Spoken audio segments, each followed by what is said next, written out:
The story begins with Slad getting kicked out of the party by the hero named Ares, and knowing that Ares is the only one who can defeat the Demon Lord, Slad decides not to argue and leaves without making a fuss.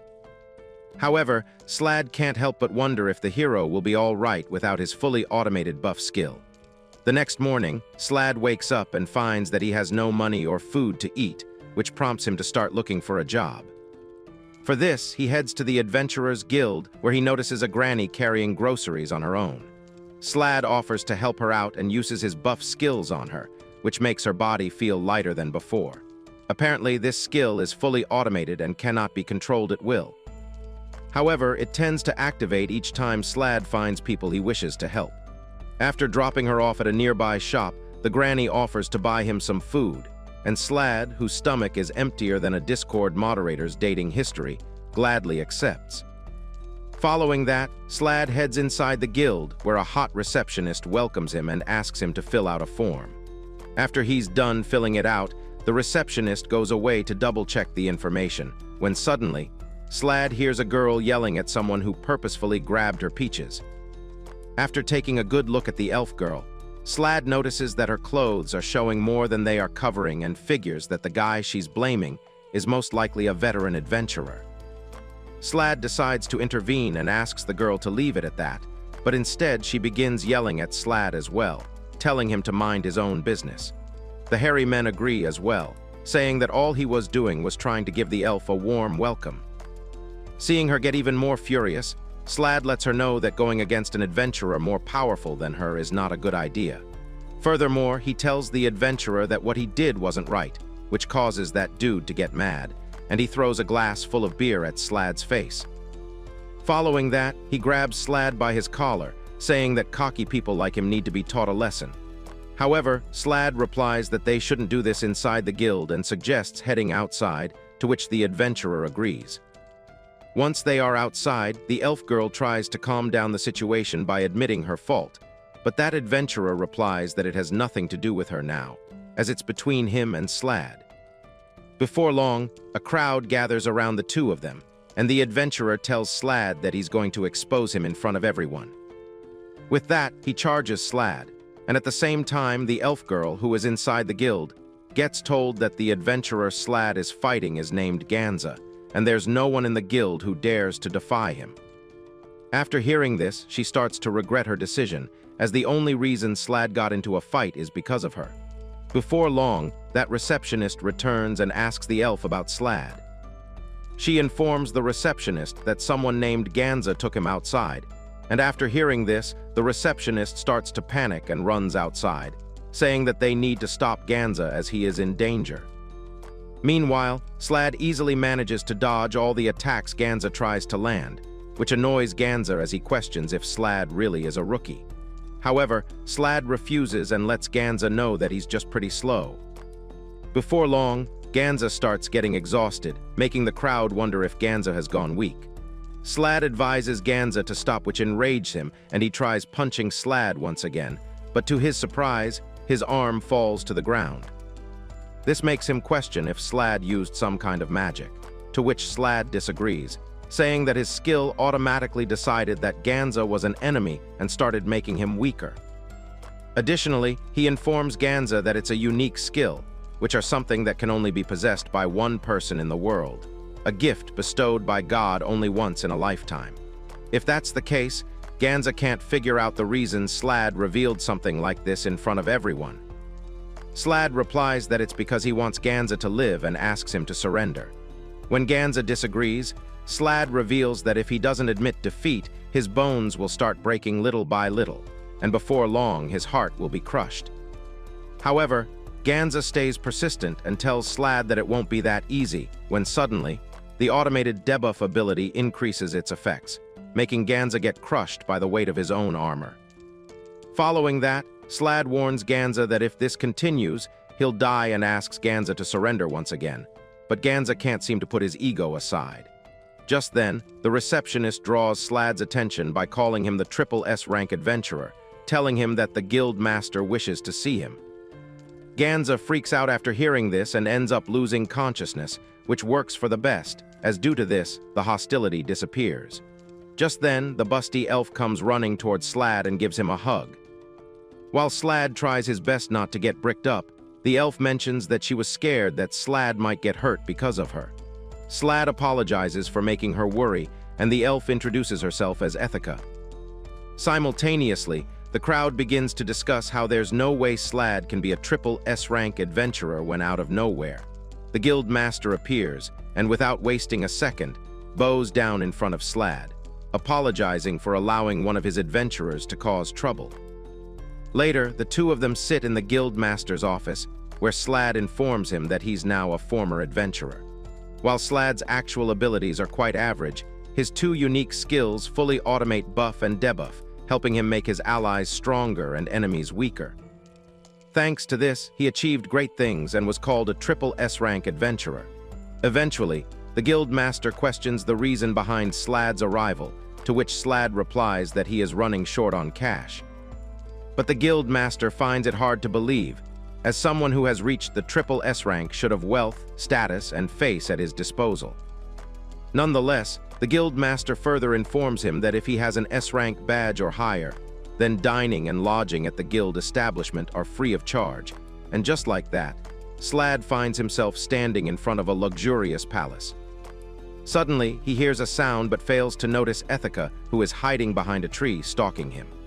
On the other hand, Slad's old party members refuse to believe that Slad would just walk away on his own and decide to search for him. Both the girls find it hard to believe that Slad can run away on his own, and Dacia mentions that she won't be satisfied until she hits him. However, Rimuri reminds her that Slad is not that kind of person, as he's the one who taught her the common language from scratch, despite her being a half-demon. Meanwhile, Ares can't do much but stare at them as they run away in search of Slad. On the other hand, Slad is present at an antique store and finds a book that describes characters from each race. He is present there to find more information about elves when out of nowhere, Ethica appears and falls on top of him. Apparently 1 hour ago, Slad asked to take a job of picking ice slime from the ice cave because he wanted to eat the ice slime candy as a reward. However, instead of picking something so easy, the guild master advised Slad to defeat a dragon or something, but Slad wasn't a fan of doing that much work. Just then, Ethica came running and showed Slad a job she found. As Ethica can't do many quests due to her low rank, she wants Slad to join her and help her out. Seeing that the job is about goblin slaying, Slad agrees, and so does the guild master, as he sees this as a good opportunity for someone new like Ethica to be trained properly. Due to this, Slad found this shop to gather the bare necessities for his adventure. To his surprise, Ethica informs Slad that she found the dagger he was looking for, but can't figure out the reason he needs it. Before Slad gets the chance to explain, the shop owner returns and yells at the two of them for making a mess while he was gone. On the other hand, the receptionist asks the guild master if that was really just a job of eliminating goblins, as someone like the guild master doesn't back out so easily. The guild master replies that while it's an ordinary job, the two veteran parties who accepted this earlier haven't returned, and just in case, he thought of sending a triple S rank. At the same time, the two of them enter the forest, and Slad informs Ethica that while goblins aren't really strong on their own, they can be really dangerous when they form groups. They also tend to kidnap women and have a habit of getting freaky without any second thought. Slad continues yapping about the goblins, but eventually stops after realizing that he's talking a little too much. But to his surprise, Ethica doesn't seem to mind at all, and instead, she is happy to see him having fun, as Ethica thought Slad might be forcing himself to accompany her. Before long, they come across a goblin footprint, and after following it, they manage to find their base. Ethica realizes that she hasn't told Slad about her skill and summons a wind spirit named Sylph. Seeing this makes Slad realize that Ethica is the spirit priestess, and remembers that being a spirit priestess is a rare skill that increases her powers the more skin she exposes. It now makes sense to him why she is wearing such a revealing outfit as before. Slad thought Ethica had some kind of exhibitionism fetish. This ends up making her angry, and she yells at him for staring at her body. Following that, Ethica informs him that she will be using Sylph's powers to hit a goblin with an arrow, but Slad advises her to use 3 arrows and hit 3 of them instead. When Ethica starts to hesitate, Slad makes sure to motivate her and uses his fully automated buff ability to increase her stats. Thanks to this skill, she easily manages to target 3 goblins at once and sends them crashing into a mountain. With that, they walk towards the injured goblins, and without wasting a second, Slad stabs it in the throat and beheads the goblin. Ethica begins to wonder if she missed, but Slad disagrees, saying that there's no way she could have missed with his skill. After that, Slad takes out his dagger and begins cutting more of the goblin's body. Ethica gets freaked out seeing this, and Slad lets her know that he's just taking the reward parts, which can be used as materials, and to prove to the guild the number of hunters they have defeated. Furthermore, he tells Ethica that being an adventurer is not as noble as being a hero. According to Slad, Ethica is too kind, and her sympathy for monsters even diverted her arrows from a mortal path. While Slad doesn't have any skills to teach her, he can still tell Ethica the way to survive as an adventurer. It's best that she starts thinking this way as well, because the only option is to accept this or go back to her hometown. Out of nowhere, a giant hobgoblin appears, running towards them at full speed. Slad freaks out seeing its size and realizes that his fully automated debuff only works if it fights them, and at this rate, they will be blown away before that happens. But to his shock, Ethica jumps in the air, and after telling the hobgoblin not to touch her family, she shoots an arrow towards it, eliminating the goblin in a single strike. Meanwhile, Slad starts to panic after hearing the word family, causing Ethica to freak out and let him know that she didn't mean it like that. Furthermore, she elaborates that since Slad risked his life to save her, he's been like her family ever since. Her selfish desire to protect the people who are important to her shouldn't make her a bad adventurer. Hearing this reminds Slad of the time when his mother informed him that elves usually have a hard time getting along with other races, but once they recognize someone and call them family, they'll form a strong bond and will cherish it for the rest of their lives. Meanwhile, Ethica remembers that goblin ears are an important part of many potent medicines and decides to collect them, as they could help a lot of people with their injuries. Slad smiles at her, and after saying that she's really kind, he suggests teaming up with her. On the other hand, another member of the hero's party decides to leave the group, and when Ares tries to remind her that she will be abandoning her role in saving the world, she instantly appears behind him, asking if he's trying to threaten her. Additionally, she mentions that, unlike Remuri and Desea, she doesn't care about the fate of the world and only joined the hero's party in hopes of getting more treasures from the dungeon. Furthermore, she mentions that it all worked out when the guy Ares called a burden on their team, causing him to get even more enraged.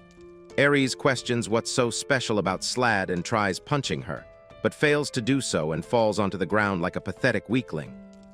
As she walks away, Ares comments that it wouldn't make a difference as she never even took part in any battles, and before leaving, she lets Ares know that he will understand soon enough.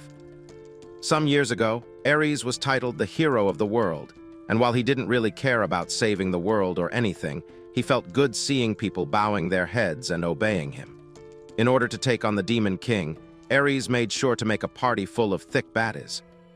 However, the king insisted that Slad would be useful and made him a part of Ares's party. It didn't take long for Ares to realize that Slad was in his way, and the girls were not getting charmed by him as he expected. Now he can't understand where things went wrong, as Slad was merely baggage in his eyes. Nonetheless, Ares has decided to let Remuri and Desea leave as well if they wish, but not before they get those peaches plowed by him. On the other hand, Ethica and Slad are making their way deeper into the cave. There, she asks if it's better to put out the torch to avoid getting noticed, to which he agrees, asking if she can manage. Ethica reassures him that her eyes will adjust just fine. Currently, Slad is walking behind Ethica, and even if he can't disarm the traps set by goblins, he is sure he can still mimic them. To make this work, Slad asks Ethica to follow behind and keep an eye out using her elven night vision. This makes Ethica question the reason he is so cautious, asking if the hobgoblin they defeated wasn't the king. While Slad agrees that it could be the boss, he can't understand the reason that the hobgoblin was acting so erratically that it didn't even notice them. It almost felt like that hobgoblin was running away from something. Before long, they come across a ceiling filled with bells and, figuring that it must be to alert the goblins, Ethica mentions that she won't fall for something that obvious.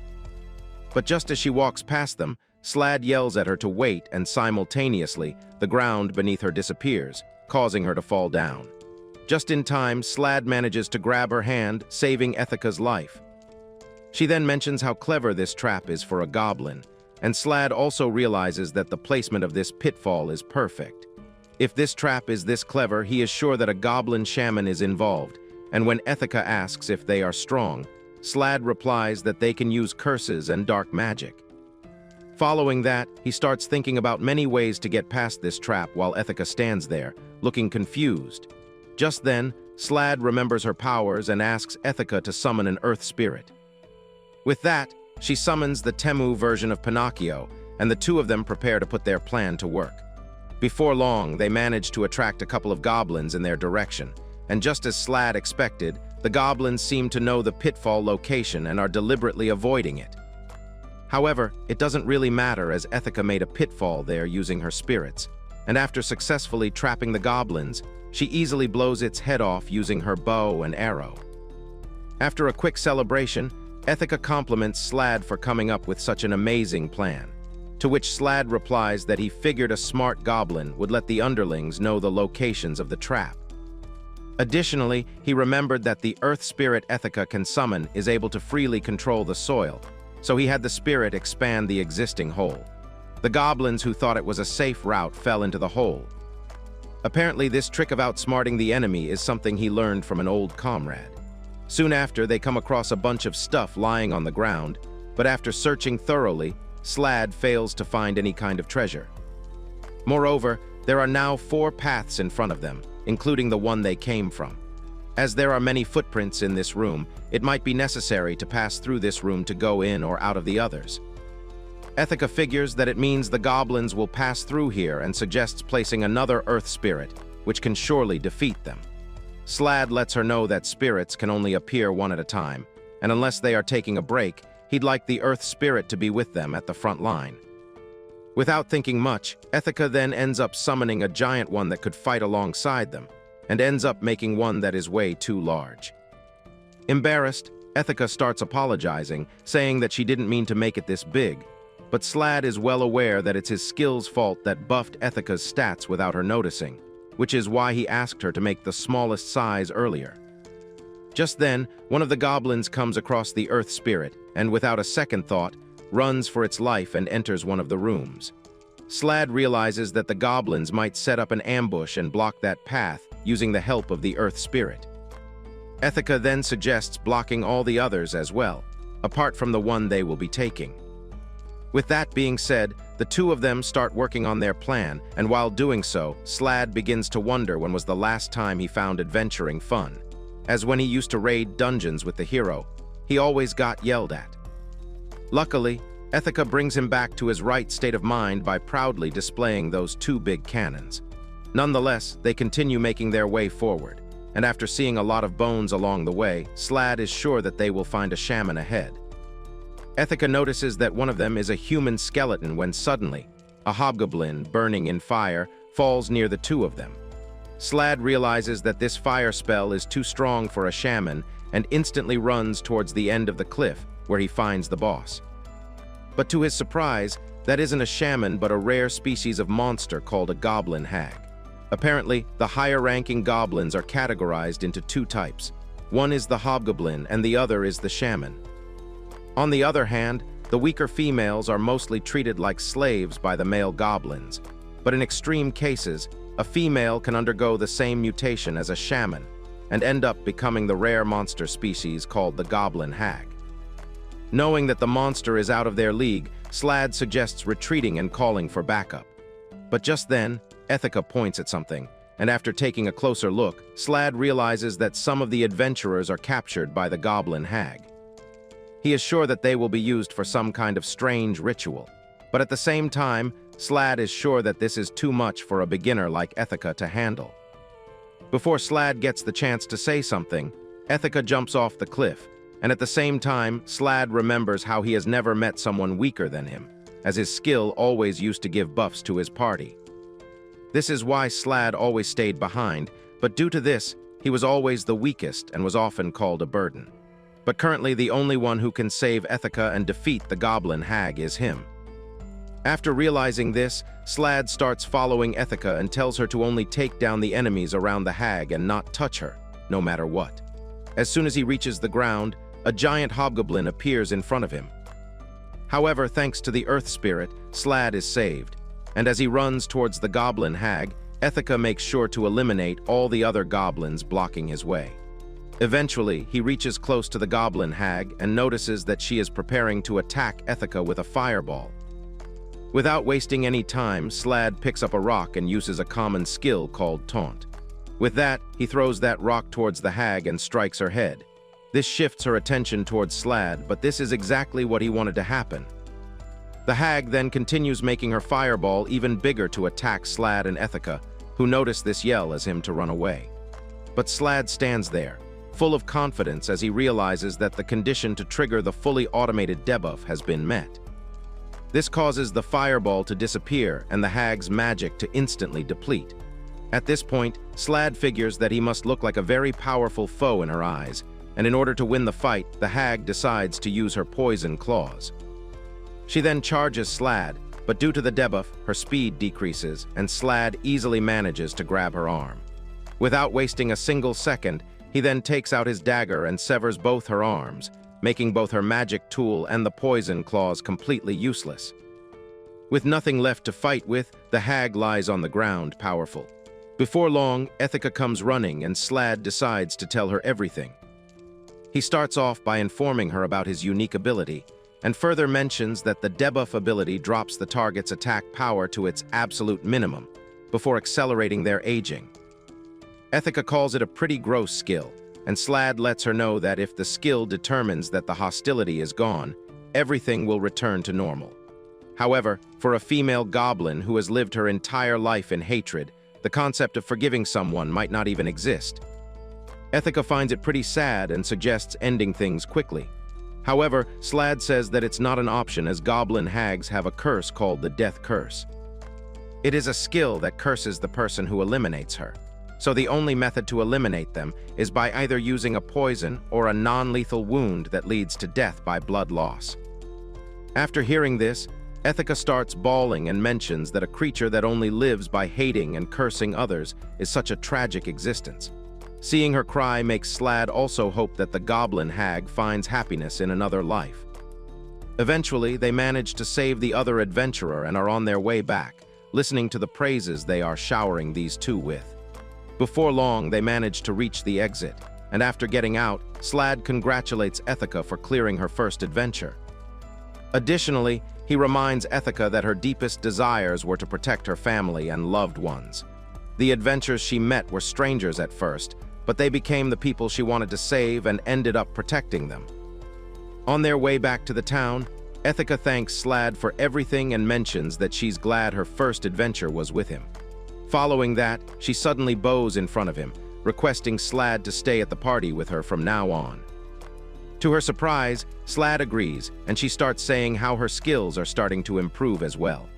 But at this point, Slad decides to finally tell her the truth and informs her that it was all because of the automated buff. Currently, they are at the tavern where Slad questions if Ithaca had too much to drink, to which Ithaca replies that it's only natural for her to drink after finding out that it was not her true power. She is disappointed as she thought she was finally going to be of help, but Slad reassures her that she's been a big help as his skill is incomplete without his party. Still annoyed, Ithaca tells Slad that she will be staying at his place tonight. With that, Slad takes her to his house where she freaks out after seeing such a huge bath. Instantly, Ithaca starts revealing her smooth curves in front of Slad, and when he tries to remind her of his presence, Ithaca mentions that she doesn't mind if it's him. However, the virgin boy decides to pretend he didn't hear that and runs out of the bathroom. Before long, Ithaca returns after taking a bath and enters his bedroom, where she jumps on his bed, telling him how soft and comfy it is. As expected from Slad, he starts staring at Ithaca's cheek covers and decides to divert his mind by bringing some snacks. But after returning to the bedroom, he notices that Ithaca has already fallen asleep. While he puts a blanket over her, Slad hears her sleep talking, saying that today's adventure was really fun. Hearing this makes Slad once again wonder when he had fun the last time, as before, everyone was just after his skill, and after that, he got invited to join the hero's party. Back in the old continent, his abilities were known far and wide, but in this new continent, Slad is sure that he might be able to start over as an adventurer with Ethica. Later that night, Slad finds a hot, bare-skinned elf named Mitty sitting on top of him, offering to unload all her worries onto her. Furthermore, she asks him to redeem her, willing to devote herself entirely to him. Slad freaks out after hearing this and instantly figures that she is talking about marriage. Apparently, seeing Ethica fall asleep in his bed, Slad couldn't help but get some pretty freaky thoughts when, luckily, he found an S-rank special privilege booklet which gave him a free pass to the Night District. Additionally, unlike other guilds, the girls at this establishment also offer some adventure party-related counseling after the deed. Being an elf herself, Mitty lets Slad know that if someone from the elf race calls him family, it's essentially a marriage proposal. The fact that she called him family instead of a friend is the deciding factor. When Slad argues that elves call people they accept as family, Mitty replies that for an elven woman to recognize a man from another race, the bar is extremely high. But according to her, it's no surprise as Ethica was saved by a stranger, and he was none other than a triple S-rank adventurer. Moreover, she offers to become Slad's second wife, but Slad instantly refuses, letting her know that he is as broke as they come. Nonetheless, Mitty figures that Ethica must only have spirits as friends because their body type is considered chubby for an elf, so men don't even look at them, while other women are often jealous of their spirit-wielding abilities. This makes Slad ask if Mitty is a spirit wielder as well, to which she agrees, letting him know that she has even reached C rank back in the day. After that, she unexpectedly gets close to his face and kisses his ear, informing him that if Ethica does the same, it means she's giving him the green light. In the end, Mitty requests Slad to take care of Ethica, warning him that while elven women are deeply affectionate, they don't forgive if he betrays them. With that, Slad visits a restaurant where he sees Ethica devouring food and continuing to order more. Slad gets surprised by the fact that his food came as soon as he sat at the table, but at the same time, he doesn't know how to act around Ethica ever since Mitty mentioned marriage. Moreover, Slad is aware that he can't ask her directly as if it were a misunderstanding, he might die of embarrassment. Following that, he goes to the guild and informs the receptionist about defeating the Goblin hag. She is quite impressed after hearing this, as a normal party would have been wiped out. Ethica mentions that it's all thanks to Slad, who already knew everything about the hag, which the receptionist doesn't really find strange, as Slad is a triple S-rank after all. Hearing all this makes Slad wonder if being a triple S-ranked adventurer is really that amazing, to which she replies, informing him that he needs warrior aptitude to even qualify as an adventurer, and at least one more rare skill to be even considered an S-rank. Double S-rank is for people who possess unique skills, but they also need big achievements, like saving a country, to earn that title.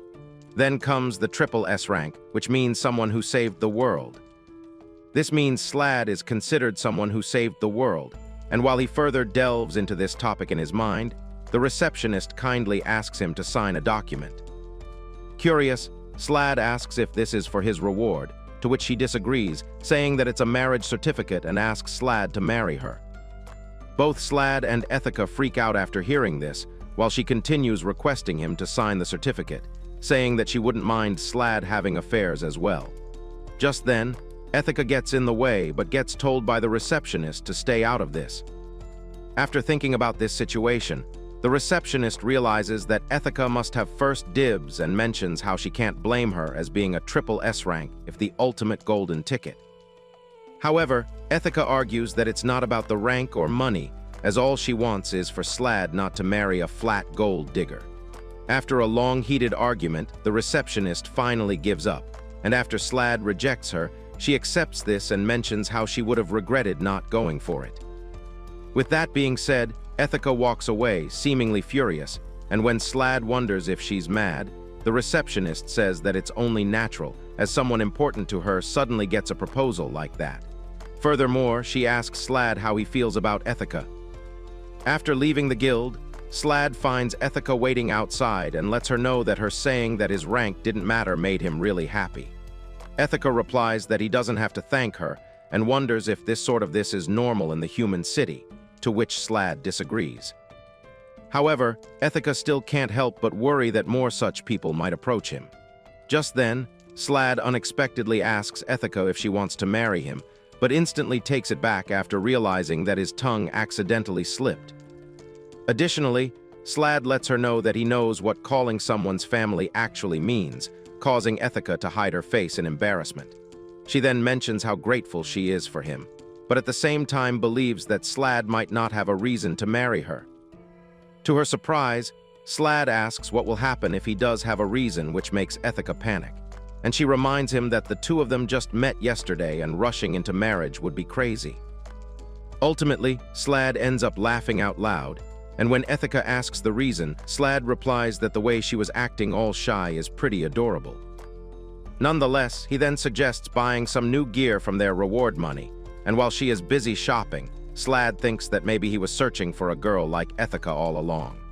Someone who truly sees him for who he is, but in the end, he decides to take his time figuring this out. Later that day, Slad is told that someone is waiting for him in the lobby of the hotel, and after he goes to meet them, Slad realizes that it's none other than his previous party member named Sicha. She lets him know that she came to meet him because she missed his little ding-dong, but when Slad asks her the real reason, Sicha replies by saying that she has 3 things to tell him. The first one is that the heroes' party will be wiped out at this rate, and the world will end. Elsewhere, the hero and his comrades are fighting hard, and after they are done, Desea is shocked that they couldn't finish the monster off in one hit. Furthermore, she mentions how scared she got after it charged at her past the rear guard, which makes Ares question if she's saying he got taken over. Annoyed, Desea replies that she didn't say that, and Remuri also adds that it has gotten difficult as Slad always used to tell her the characteristics of monsters, including their weaknesses. Desea agrees, thinking how they couldn't find Slad even after searching through the city, and can't understand the reason Ares hasn't looked for other teammates after Sicha left their party. Nonetheless, Ares suggests moving forward, and before long they come across a wyvern. On the other hand, Slad, who is told that the heroes' party will be wiped out, asks Sicha the reason, to which she replies that it's because he left. Sicha further mentions that she checks her condition every morning and tells him that she has had an easy time opening locks and disarming traps ever since he joined the party. Lastly, she mocks him for not hiding his ability in a better way. The next report she has for him is that Sicha has left the heroes' party, and while she feels bad for the girls stuck with Ares, Sicha only bets on things she knows she can win. However, Slad argues that he doesn't believe the heroes' party will be wiped out just because he left and believes that Sicha's spot will be filled once they move to a bigger city. But Sicha replies by saying that Slad will leave the city before finding a new member and bets 500 gold on it. Slad reminds her that with her gone, Ares is the only one in the vanguard spot and won't be doing something so reckless. But Sicha asks if Slad really thinks Ares will replace a member in a town that has no A ranks and only hairy, sweaty men. To her surprise, he agrees, saying that Ares is a full-fledged adventurer, which causes Sicha to get furious, and she scolds him for trusting people so easily. Furthermore, Sicha lets him know that she already won the bet as Ares left the town himself. Hearing this starts making Slad feel uneasy as he's aware that at least 2 members are needed on the front line, and in a state of emergency, he might not be able to protect the rear guard, which could result in them getting wiped out. Nonetheless, he complains to Sicha about the bet, as she already knew the answer, to which she replies that she was betting the same even before the results were out. However, Sicha decides to forgive him if he listens to her third story, and while enjoying a delicious beef steak, Sicha lets them know that she will be joining his party and introduces herself to Ethica. Ethica freaks out after hearing that Slad is a former member of the heroes' party, as he always looked like an average Joe with a disastrous haircut. Later that day, the 3 of them head towards the heroes' party, and Sicha teases Slad for helping the person who kicked him out of the party for the huzz. But at the same time, she can't disagree as Slad's the party leader. Based on their discussion, Ethica mentions that the hero seems like someone who does some pretty crazy stuff, to which Slad agrees, saying that he could be a bit mischievous sometimes. Seicha intervenes, saying that calling him mischievous is like giving him a compliment, and adds that she wouldn't be surprised if he were using the other two girls as decoys. After continuously hearing them badmouth Aries, Ethica puts the hero aside and decides to help the other two girls. Just then, Slad tells Ethica to ask her spirit and stop the wind, and when she asks if something happened, he replies that Seicha might have found something. To their surprise, she indeed found something, and it was Rimuri's hat. Seeing this, Seicha starts to panic as her prediction was correct and runs forward. When Ethica tells Slad that it should be fine as Rimuri herself isn't present, Slad disagrees, telling her that Rimuri would never leave this precious gift from her mother behind. Before long, Seicha returns and tells Slad that Aries and the others aren't here, and there are no monster corpses or footprints either. Slad figures that the battle was going on in the distance, and the hat was blown off. Nonetheless, both of them decide to go back to their track, and when Ethica asks why they are so calm when one of their friends might have died, Seicha tells her that they act this way because they understand their roles. She further says that if Ethica continues being an adventurer, she will understand soon as well. Later, Ethica comes up to Slad and apologizes, but he doesn't seem to mind and lets her know that he was pretty stressed, but Seicha's advice helped him calm down. Apparently, Seicha usually speaks in quite a provocative tone, but in situations like this, her voice becomes calm, and due to this, the whole party becomes calm as well, including Aries. Furthermore, Ethica informs Slad that Seicha was talking about a prediction, and while she isn't suspicious of her, Ethica can't seem to forget the cold look Seicha had on her face. But Slad replies that Seicha is a good person, and although she is greedy for money, she always sneaks the money she earns into the pockets of the sick and injured. Sometimes she can have a cold expression, but it's not directed towards anyone, and he doesn't believe anything until Seicha speaks for herself. Seicha, who heard everything, gets beet red and forces them to continue their journey. After taking a look around, Seicha mentions that Rimuri is probably safe as there's no sign of her being buried. This comes as a relief to Slad, who concludes that she must have been unconscious as Rimuri wouldn't have left her hat behind otherwise. Worried, Ethica asks if it's serious, to which Seicha replies that she found a small amount of blood, but as long as she's alive, Rimuri could have healed her injuries. Just then, they notice some strange footprints on the ground, and Seicha recognizes them as Desia's unique skill, named No Second Strike, a skill that one-shots the enemy. In this world, the Demon King appeared 50 years ago, and because of him, the monsters went berserk and waged wars on the other species. Not only that, but he enveloped the world in miasma and cast a certain spell that could transform the dead corpses into the undead. If any corpse is left unattended, there's a risk of it becoming undead, so usually a priest is dispatched for mourning rites. However, there are no signs of such a thing happening, which means Rimuri must still be alive. Additionally, they saw the marks on the ground which were caused by Desia's unique skill, and after hearing about what it's capable of, Ethica figures that she must be the strongest. But Slad disagrees, saying that a saintess is not a fighter and must stay in the rearguard. While this unique skill of hers is pretty powerful, Desia herself doesn't have any other fighting ability, which means there's no way she would have been able to hit the monster if she were alone. Lastly, he advises Ethica to keep this conversation a secret from Desia, as her unique skill is considered a delicate topic. Following that, Seicha notices that there are only 2 footsteps, which means Desia must have been carrying Rimuri on her back, so she believes they can catch up to them soon. On the other hand, Aries is getting completely wrecked by the wyvern and realizes that it's much stronger as compared to the last one they fought. Suddenly, his body starts feeling weird, and Desia starts working on curing the poison that entered his body. In the meantime, the wyvern flies in the sky and prepares for another attack, but Rimuri manages to attack it using her skill named Wind Cutter, which is highly effective against flying enemies. However, unlike last time, this skill is not enough to bring the wyvern down. That wyvern then counterattacks, and after pushing Rimuri into a corner, it appears right in front of her.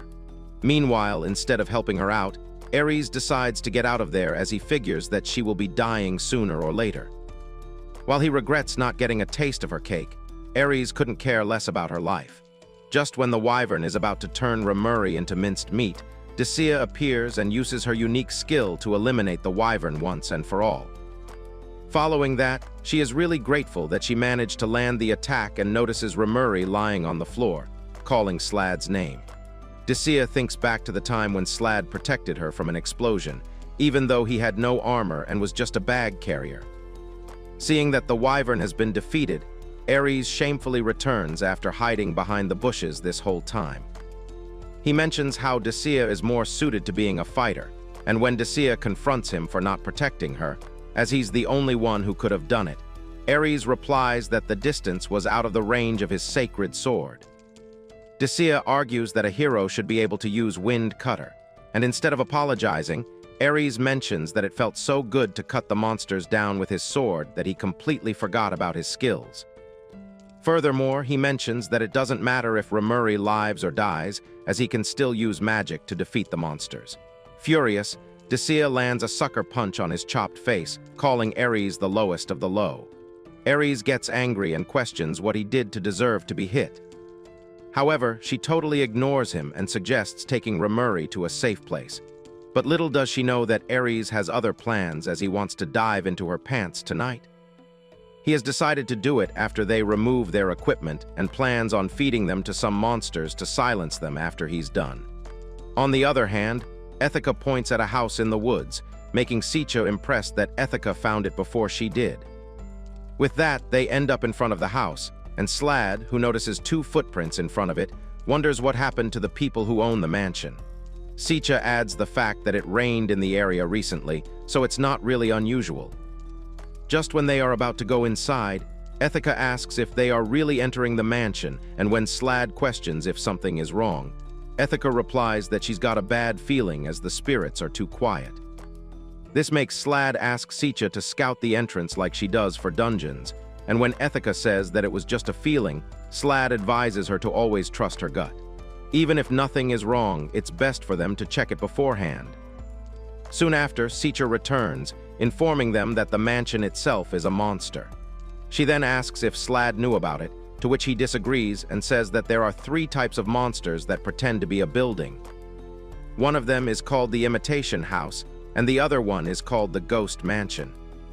While sitting around a campfire, Slad remembers that they have come across an imitation house before, and Seicha adds that if it were just Ares, they would have fallen for it.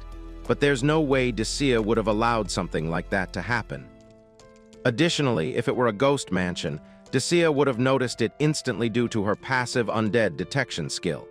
Seeing that there are no traces of the houses he mentioned, Slad figures that it must be the 3rd type. That's called the Nightmare Fairy. Seicha freaks out after hearing the word unique monsters and hides behind a tree, asking if he's talking about the dangerous beings that appear in the legends. Slad agrees and thinks about how only 16 unique monsters have been recorded, and all of them have strength equal to the gods. He then explains that the Nightmare Fairy is a monster from another world, and it's a unique monster that's sometimes revered as a god. However, that mansion isn't the Nightmare Fairy's main body, but rather a cloned projection of it. Still freaked out, Seicha mentions that she just touched the door of that mansion, and Slad believes that she will probably be fine. Seicha screams at him, asking what he means by probably, to which Slad replies that it's a monster that doesn't harbor any ill will, and it shouldn't be an issue just because she touched it. This comes as a relief to Seicha, who figures that it's probably not under the influence of the Demon Lord. But Slad argues that it doesn't completely align with their values either, as whether one returns alive from the Nightmare Fairy's dream depends on that person's luck. The general rule is that if a person enters that mansion, he or she will never wake up. After hearing this, Seicha decides to take her leave, and when Ethica tries to stop her, Seicha lets her know that it's a unique monster and basically another Demon King. Confused, Ethica asks why she's talking about the Demon King and gets told by Ethica that the Demon King that's been transforming their world into a slaughterhouse using its miasma is the weakest of all the 16 unique monsters. While both the girls are in shock, Slad reveals that the Nightmare Fairy is rank B, which means it's right in the middle strength-wise. However, Seicha doesn't care about any of that and mentions that they are practically newbies compared to it. Furthermore, she suggests waiting for the hero's party to return, and while Slad believes that he's not sure about the girls, it's practically impossible for Aries. Apparently, the Nightmare Fairy shows the person their own ideals and portrays them in the form of a dream. With that being said, Slad gets up and mentions that they will deal with it somehow. Seicha gets furious and asks where he gets that kind of confidence, and Slad lets her know that his old party once defeated a unique monster. After hearing this, both of them scream in surprise, and Slad further adds that even though he didn't do anything impressive against it, he still became quite famous on the old continent. Nonetheless, he decides to speak with the Nightmare Fairy to see if he can convince it to return everyone safely. Seicha gets shocked after hearing this and decides to just stay outside and deal with the aftermath. Meanwhile, Slad tells Ethica not to enter the mansion by any means and asks her to inform the Empire if he doesn't return. Ethica then apologizes for not being useful, to which Slad replies, saying that she doesn't have to think that way, as if she weren't here they might have been trapped in their dreams without realizing it. Furthermore, he reminds her about what Seicha talked about regarding roles in the party and lets her know that Ethica has been fulfilling her role. With that being said, Slad knocks on the door of the mansion, and before long, the door opens, and the Nightmare Fairy appears in front of him. She gets impressed by Slad as most people tend to forget that they are in a dream, unlike him. But Slad lets her know that he has no intention of being consumed by a dream. But even if that's the case, the Nightmare Fairy is surprised by the fact that Slad's first wish is to talk to her. Following that, she decides to give him the best treatment and makes a ton of tasty food appear right in front of him. She then asks him to eat as much as he likes, and when Slad argues that it's only a dream, the Nightmare Fairy informs him that whatever happens in the dream affects his body in real life too. Which means if he were to die in the dream, he would die in real life as well. After hearing this, Slad doesn't waste any time and starts devouring all the food present in front of him. However, it doesn't take long for him to realize that he almost fell into her trap and begin to wonder how he's going to wake up from this dream in the first place. The fairy replies, saying that all he has to do is wish that he wakes up. But she believes that there's no reason for him to do that since, in this place, the peaceful life he has been dreaming about is possible. Following that, the fairy makes Ethica appear in front of him, and to his surprise, she is not even covering her pepperonis this time. Ethica then starts getting close to him, suggesting they do whatever he likes and reassure him that breaking a bed or two isn't a bad thing. Furthermore, she presses her soft racks against him, telling Slad that since this is a dream, the real Ethica won't be affected. But luckily, Slad manages to push her away as he already had the time of his life last night, which makes the fairy a bit disappointed. She then asks what Slad wants to talk to her about, to which Slad replies that he came to wake the heroes up. But the fairy replies that he can't, as for them to wake up, those people need to decide to do it on their own.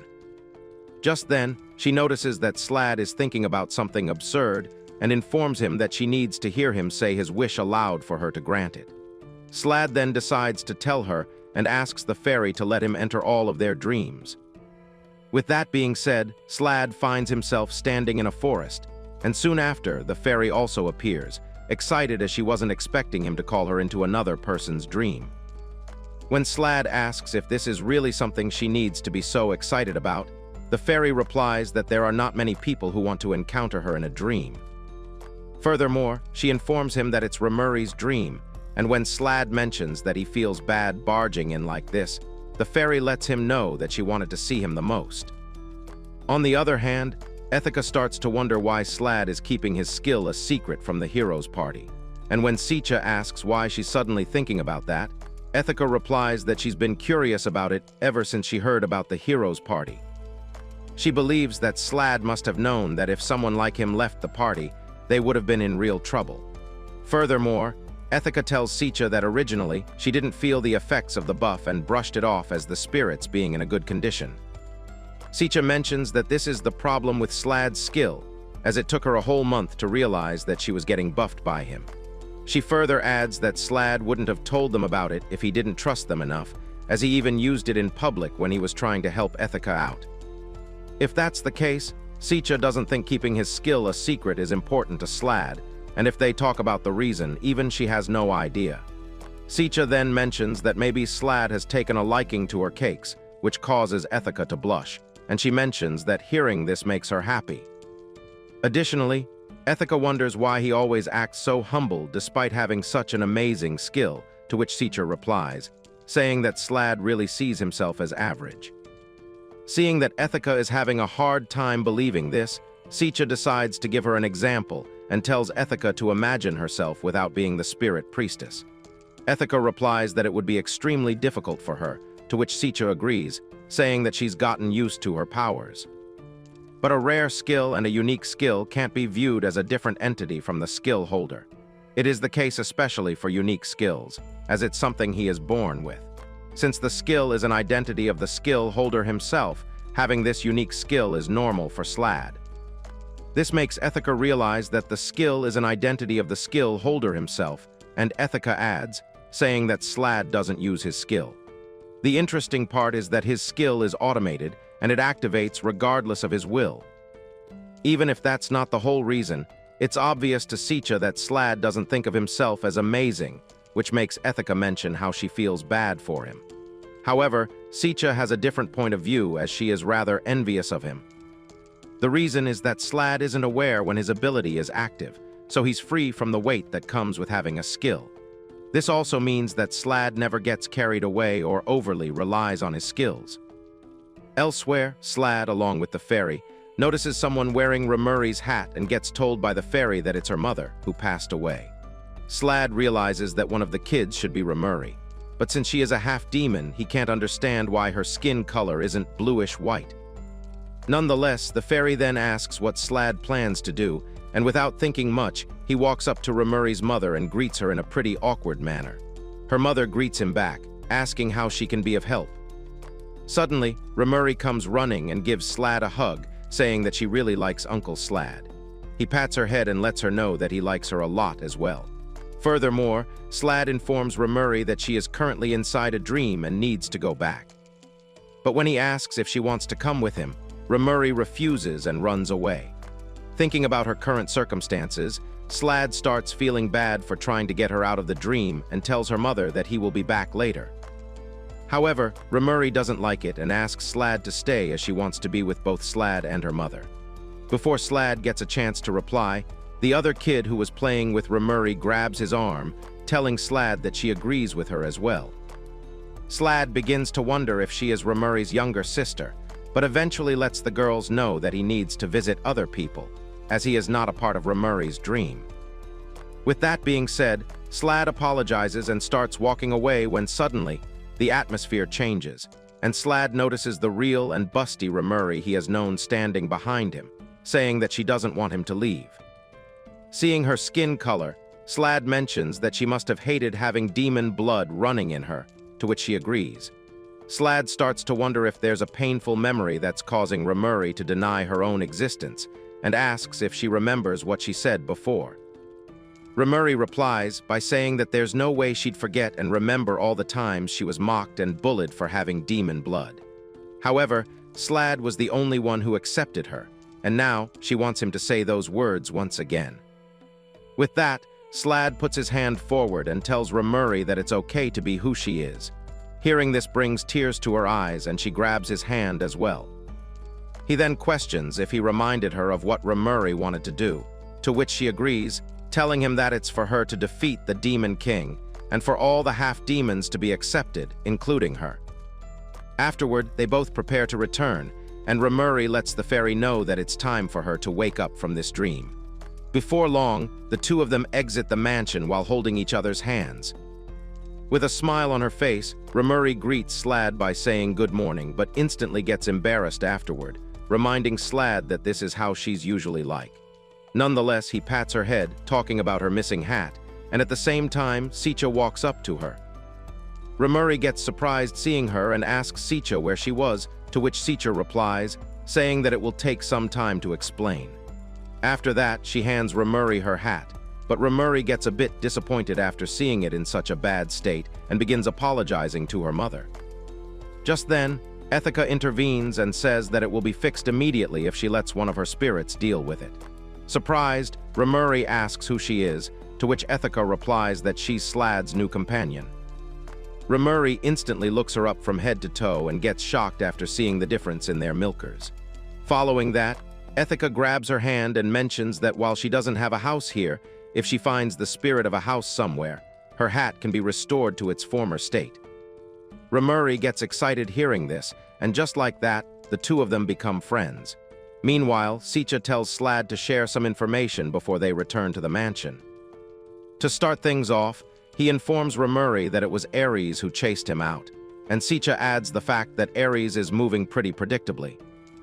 Remuri then informed them about everything that happened, including their fight with the Wyvern, how she nearly died, how Desea protected her, and how Ares insisted on staying in the mansion for the night.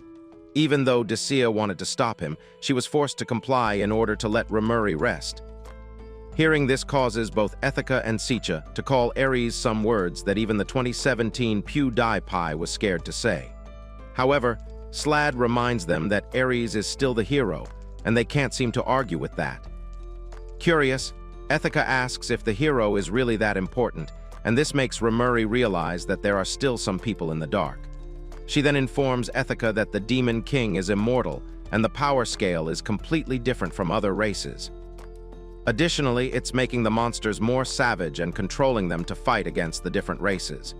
In the past, they always had a cordial relationship with the demons, and in order to defeat the immortal Demon King, the hero's holy sword is necessary, and that hero is Ares. After hearing the whole story, Ethica understands everything and apologizes to Remuri for making her say all that. But Remuri lets her know that it's not her fault, but the fault of the Demon King and Ares. She then concludes that this complete and utter scum of a man is the only one who can save the world, but Remuri believes that it might not be the case.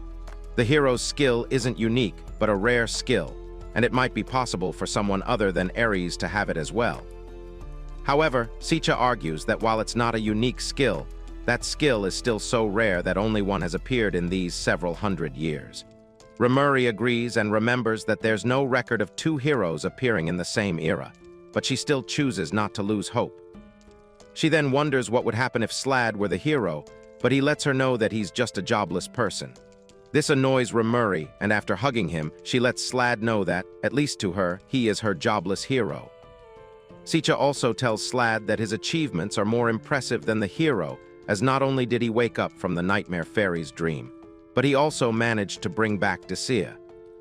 Slad argues that the fairy was quite cooperative and asks them to keep this a secret, as if he were to become famous on this continent as well, then he wouldn't have any other place to go. Eventually, Remuri makes up her mind and lets everyone know that she will be becoming Slad's companion as well.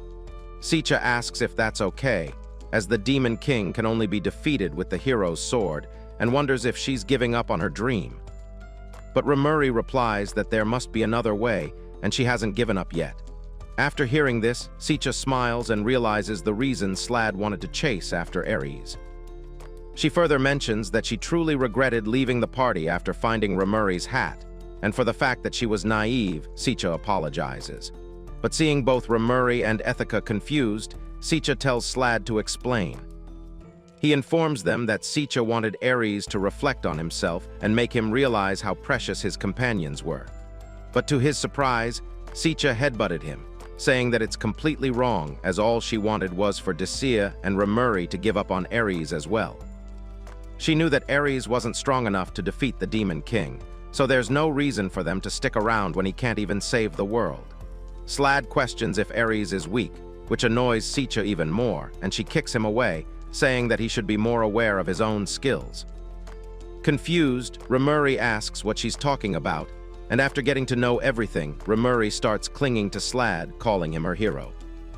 Nonetheless, Slad decides to go save Desea now, and just as he is about to walk away, Seicha mentions that she still has doubts about defeating the Demon Lord with a holy sword. But one day, she still plans on creating a Demon King subjugation party with Slad at its core. With that being said, Slad enters the mansion again and gets greeted by the fairy. He realizes that they are not inside the mansion, to which the fairy replies that she already knew what he wished for. Furthermore, she points towards a house, telling Slad that the whole world and that house are all dreams of Desea. Not only that, but since Desea has a big heart, The fairy didn't have any issues including him in her dreams, which makes Slad realize that this is the eligibility to appear in dreams. Nonetheless, he thanks her by calling the fairy Nai, which comes as a surprise to her.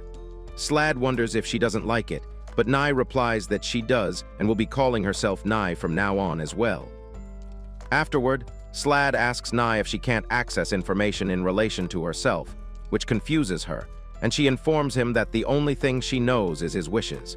Slad realizes that the shape of the dream is not determined by the fairy, as she only shapes his dreams into reality.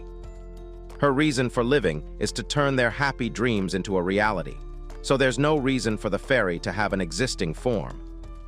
After hearing this, Slad wonders if it sounds so sad because he's a human, and is aware that her existence itself is beyond human understanding, which makes her a unique monster. Nai further mentions that when Slad speaks to her, it is conveyed to her main body, and her feelings of happiness are real, not because he dreamt of it. To his surprise, Nai says that Slad fulfilled one of her dreams as well, and when he asks what she means, Nai decides not to elaborate and advises him to fulfill his own dream. Before long, he enters the building, and after noticing the atmosphere around that place, he realizes that it's a shrine. However, this place is nothing like a normal shrine, as there aren't any priests but monks. After going deeper into the building, he eventually comes across Desea, who seems to be busy training. The first thing he notices is that, while she looks exactly like the Desea he knows, she isn't wearing her usual clergy robe, but rather the same training robes as the monks around her. Even for someone like Slad, when he first saw the sight of her praying, it allowed him to feel the presence of God, but currently he doesn't feel anything from her. He figures that it won't be as easy as Remuri's dream, as this is a place he is not supposed to be in. This situation is exactly what Nai meant by the difference between whether he is welcome or not. Ultimately, he says her name, and without wasting a second, she instantly charges him. Luckily, Slad manages to dodge most of her attacks, but fails to do so when she tries hitting him with a roundhouse kick. Seeing this makes Slad realize that this is Desea's ideal form of herself, but since he is able to dodge, it means that his fully automated debuff has activated. Nonetheless, Slad continues running away from her, but can't seem to understand what might happen if she uses her unique skill, as Slad has no clue if his debuff skill is strong enough to block it. He figures that it might be the end for him, but just then, Slad remembers that the dreams are connected to reality, which means Desea might die from his skills as well. Having no other choice, he manages to block her attack and questions the reason she is attacking him. He reminds her that the two of them are friends, to which Desea agrees and says that this is exactly the reason she wants to hit him at least once. Suddenly, the debuff skill takes effect, and after screaming in pain, she falls onto the ground. Slad admits his fault and asks her to stop, but she doesn't believe him and thinks that he's lying. Slad replies that even if she says that, he has no clue why she's trying to attack him. Desea lets him know that it's because he left so suddenly without mentioning a word and yells at him, saying that she trusted him. Unexpectedly, her mood takes a 180-degree turn and she returns to her normal self. Following that, Slad informs her about everything that happened to him and how Ares kicked him out. However, Desea still complains about him leaving without saying a word and regrets not hitting him before.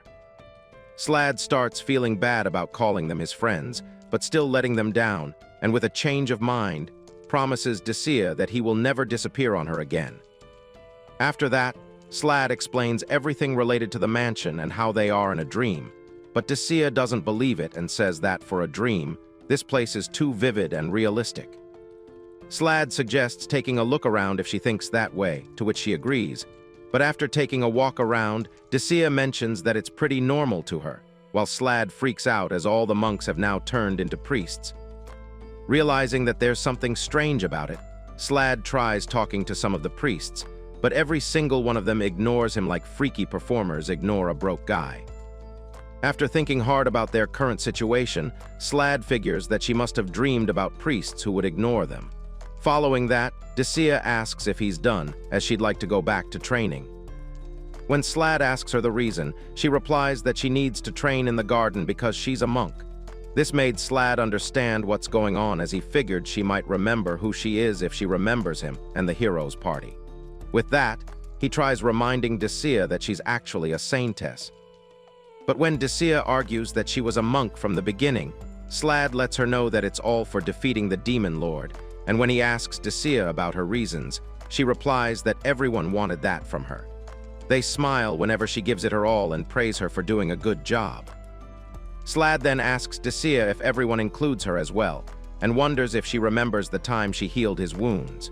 Luckily, she seems to remember it vividly and mocks him for doing something so reckless. Slad then thanks her for what she did, letting Desea know that he's glad she's still the kind of person he knows.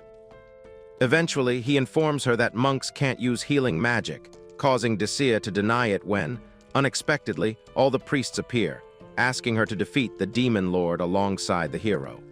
This results in Desea tearing up while Slad apologizes for making her remember all that. Nonetheless, this helps her remember that she used to be a saint.